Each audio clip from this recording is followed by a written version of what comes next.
비즈니스 모델에서 향후에 수익 모델을 만들 때 중요하게 보셔야 될 것 중 하나가 물리적인 상품인지 가상적인 서비스인지를 명확하게 구분하는 것이 필요합니다.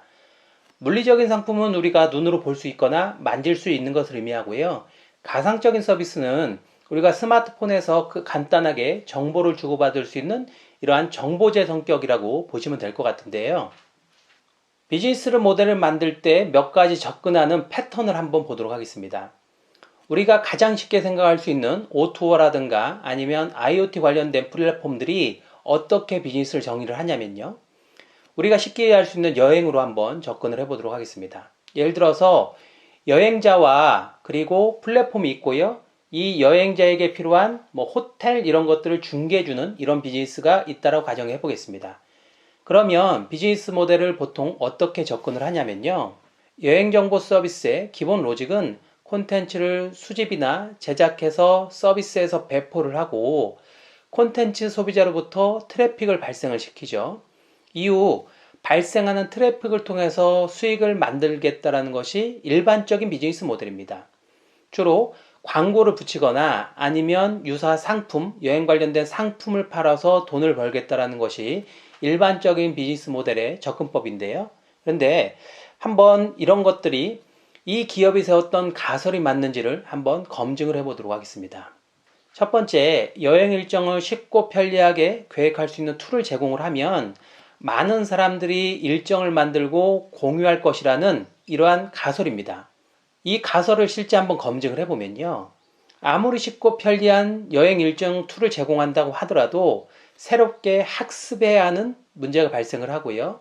이 학습은 소비자 입장에서는 진입장벽이 되는 거거든요. 내가 배워야 되는데 사실은 번거로운 거죠. 그리고 진입장벽을 넘어선 사람이 있다 하더라도 자신의 여행 일정을 100% 공개한 사람들은 많지 않죠.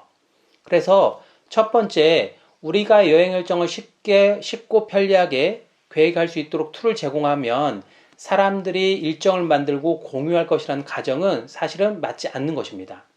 두 번째, 여행을 계획 중인 사람들은 우리 서비스에 접속해서 다른 사람들의 여행 일정을 참고할 것이라는 가설입니다. 이것을 한번 검증을 해보면요.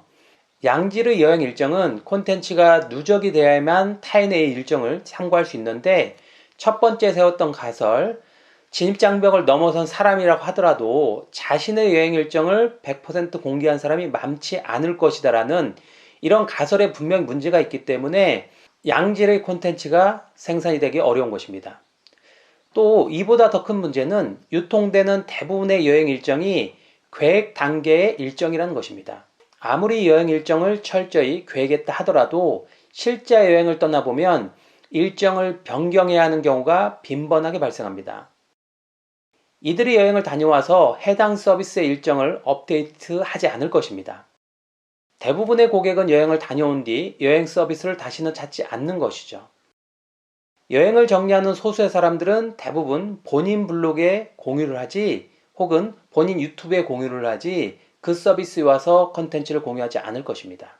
그래서 두 번째 세웠던 가설, 여행을 계획 중인 사람들은 우리 서비스에 접속해서 다른 사람들의 여행 일정을 참고할 것이라는 가설도 잘못된 것임을 알 수 있습니다. 세 번째 가설은 첫 번째와 두 번째 가설을 반복을 하는 건데요. 즉, 여행 일정을 쉽고 편리하게 계획할 수 있는 툴을 제공을 하면 사람들이 일정을 많이 공유할 것이고, 그리고 여행을 계획 중인 사람들은 우리 서비스에 접속해서 다른 사람들의 일정을 참고할 것이다라는 것이 첫 번째와 두 번째 가설이었는데요. 이러한 반복을 통해서 많은 트래픽을 만들어내고 이를 기반으로 수익 모델을 만들어낼 수 있을 것이다가 세 번째 가설입니다. 세 번째 가설을 한번 검증을 해보겠습니다. 일반적인 수익 모델로 트래픽이 발생을 하면 광고를 붙일 수 있을 것이고요. 그리고 항공권이나 호텔 같은 이러한 가격 비교 서비스를 제공할 수도 있고 상품을 판매하는 사이트로 아웃 링크를 던질 수도 있고요. 혹은 현지 상품 이용자를 모객하는 형태로 수익 모델을 만들 수 있을 것입니다. 그런데 광고주 입장에서 보면 매력적인 광고 채널은 아닙니다. 운영자 입장에서는 상품 판매 시스템이 없기 때문에 타사 상품을 연계하는 방법을 선택할 수밖에 없는 것입니다. 자, 여행 서비스를 대상으로 해서 가설을 간단하게 한번 검증을 해봤었는데요. 이런 검증은 제가 실제 했다라기보다는요, 우리가 목표로 한 고객을 페르소나를 만들어 놓고 그 페르소나와 실제 인터뷰를 진행하면 모두 다 검증할 수 있는 내용들입니다. 앞에 여행 서비스를 놓고 다시 한번 비즈니스 모델을 검증을 해볼 건데요. 이번에는 물리성과 가상성을 놓고 검증을 한번 해보도록 하겠습니다.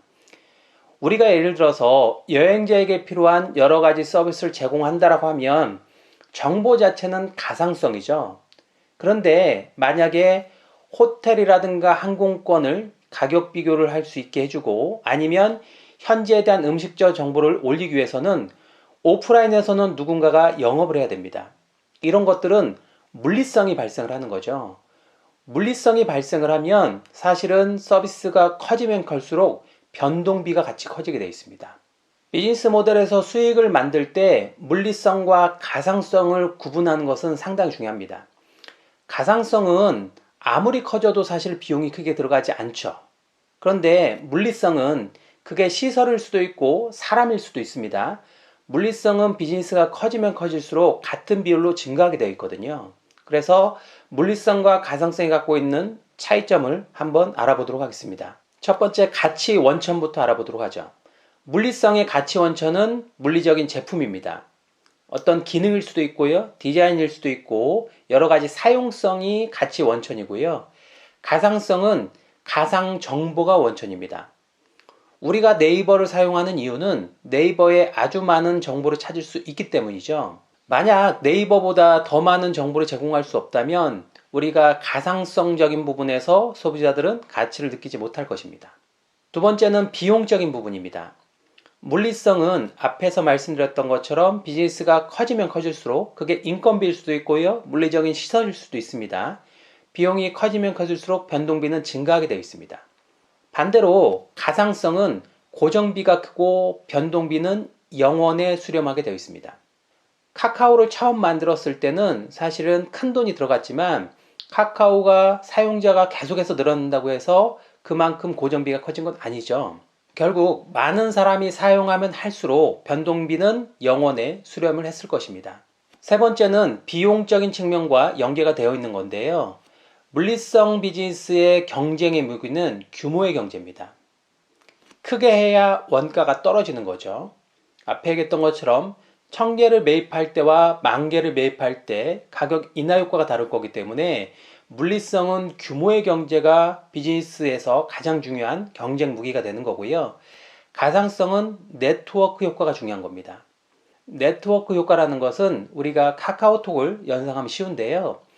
카카오톡이 처음 나왔을 때 만약에 저만 사용하고 다른 사람이 사용하지 않는다면 사실 가치는 없는 거죠.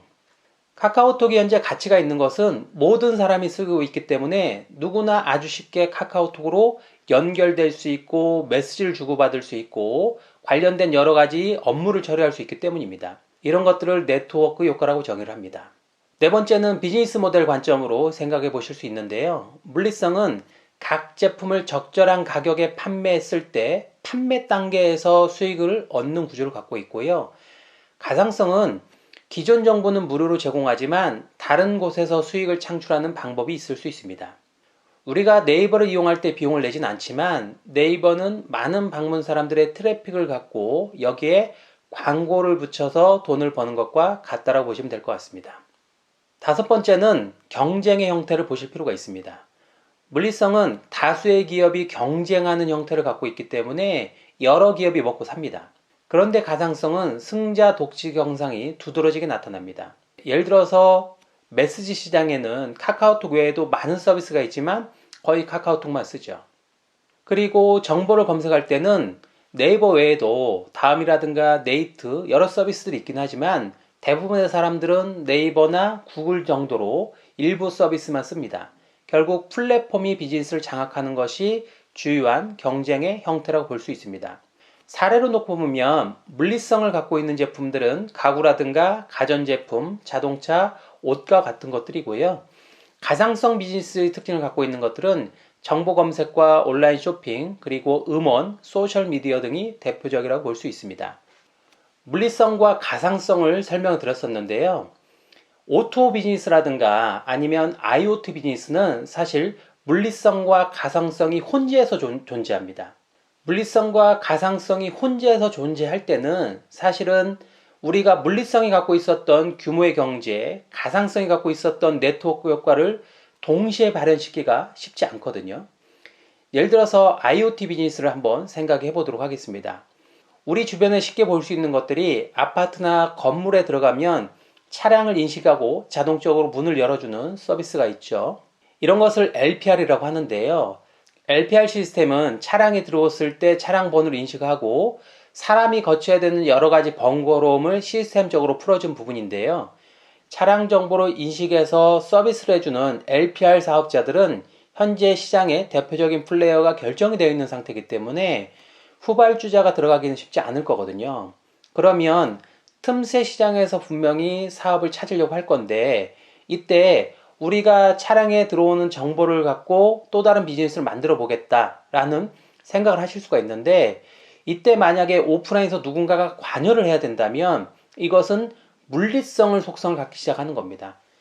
차량 정보는 자동적으로 얻을 수 있지만 얻은 정보를 바탕으로 오프라인에서 추가적인 수입을 발생하려면 예를 들어서 근처에 매장일 수도 있고 근처에 소상공인 업체로 이 차량에 대한 사람들에게 정보를 보내줘야 된다면 누군가가 오프라인에서 그 업체를 사진을 찍어야 되고 정보를 올려줘야 되고 해야 되는 이런 문제가 발생을 하는 거죠. 결국 물리성과 가상성이 존재했을 때는 특히 IoT 비즈니스를 꿈꾸는 기업들은 가상성만 일어났을 때는 아주 심플하지만 물리성이 발생을 하면 추가적인 비용이 발생한다. 변동비적인 부분이 있기 때문에 이 점을 비즈니스 모델에서 감안을 하셔야 됩니다.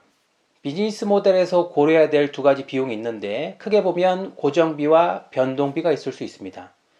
고정비는 급여나 퇴직금과 같은 인건비와 그리고 어떤 설비를 구입했다면 사용하지 않아도 가치는 떨어지죠. 이런 것들을 감가상각비라고 하는데요. 인건비와 감가상각비가 대표적인 고정비라고 볼 수 있고요. 고정비는 매출이 증가해도 비용은 일정하다는 특징을 갖고 있습니다. 변동비는 재료비라든가 제조 경비, 외주 가공비, 지급 수수료 등이 대표적인데요. 매출액이 커지면 비용도 함께 증가하는 특성을 갖고 있습니다. 고정비와 변동비가 수익 모델에 영향을 주는 가장 큰 지표일 수 있는데요.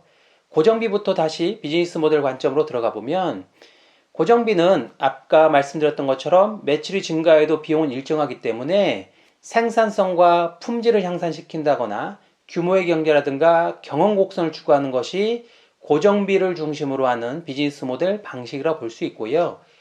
변동비는 가동률과는 상관없이 단위 비용은 일정하게 유지가 됩니다. 플랫폼 비즈니스라든가 네트워크 효과, 가상성이 대표적이기 때문에 특정 사용자가 모이는 네트워크 효과를 활용하는 것이 가상성 비즈니스의 핵심이라고 할 수 있습니다. 물리성과 가상성을 다시 한번 정리해 보도록 하겠습니다.